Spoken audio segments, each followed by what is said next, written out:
This is a reading from a book that I've just published on Amazon Kindle. It's called The Redemption of Truganini.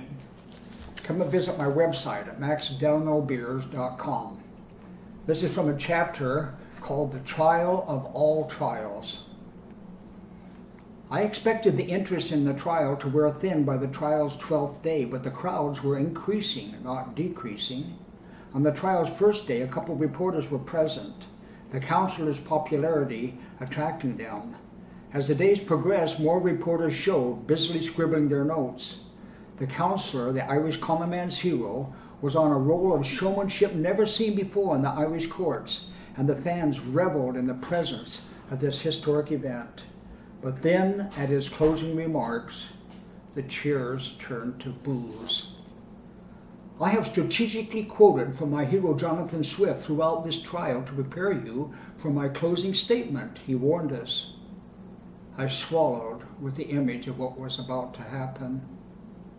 The master satirist is famous for many great works: Gulliver's Travels, A Journey to Stella, Drapier's Letters, The Battle of the Books, plus many essays, prayers, and biting poems. Have you read them? The crowd cheered. Ireland's common people obviously had high regard for Jonathan Swift.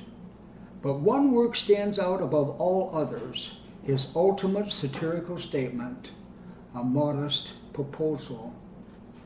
The crowd went deathly silent. You know the proposal then?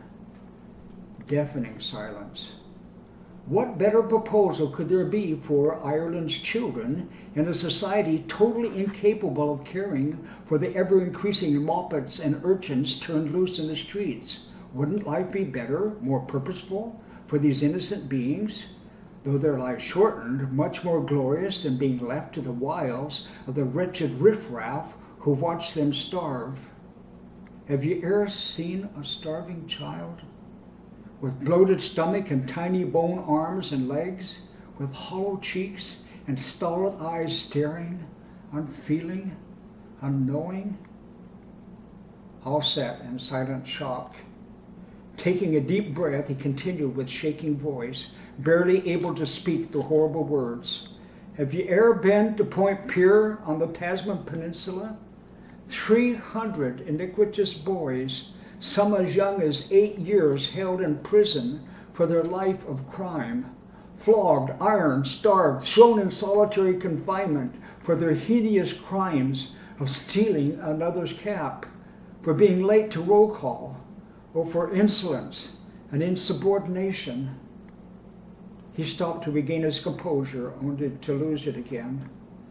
Taught in the schoolroom by the prison chaplain how Christ loved the little children, not 100 yards from where they got their 20 lashes, and in the sight of 2 10-year-old tots tying their hands together and jumping from the high rock, drowning in the sea, joining the numerous others before them. Christ loved children with no hope beyond the ultimate escape.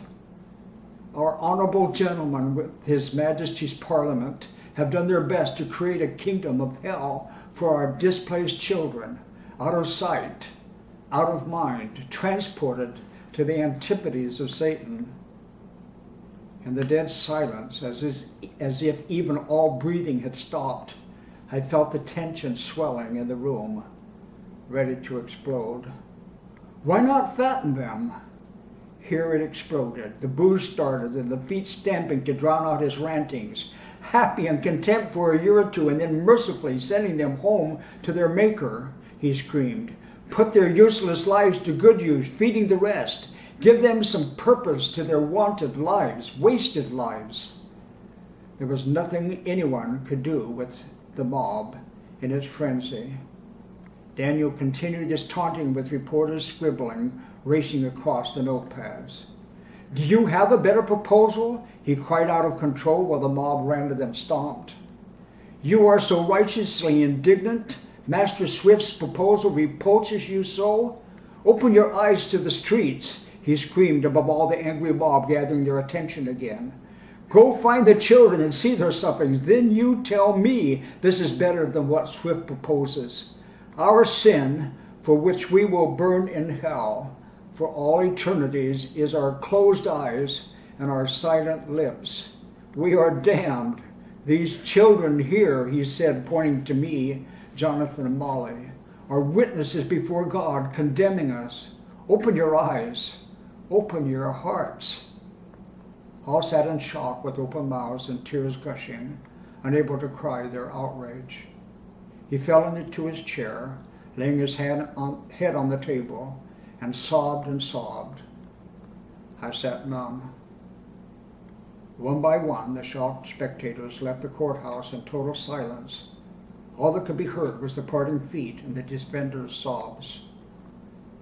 Reporters and a few stalwarts remained. Dan raised his head and between sobs said, "I rest my case." The prosecutor made a valiant attempt to rescue his case by condemning the theatrics and Circus Maximus showmanship, trying to bring the court back to the simple specifics of Jonathan's crimes. No one heard him. He finally threw his arms up and sat down. The judge, turning to the jury, gave them charge to deliberate a verdict. The foreman, looking at the other tear-stained jurors, stood, took a deep breath, and said decidedly, "We have reached our verdict, Your Honor. We find the defendant not guilty." His last words were lost in the cheers of the celebration of the few brave souls who remained. Thank you.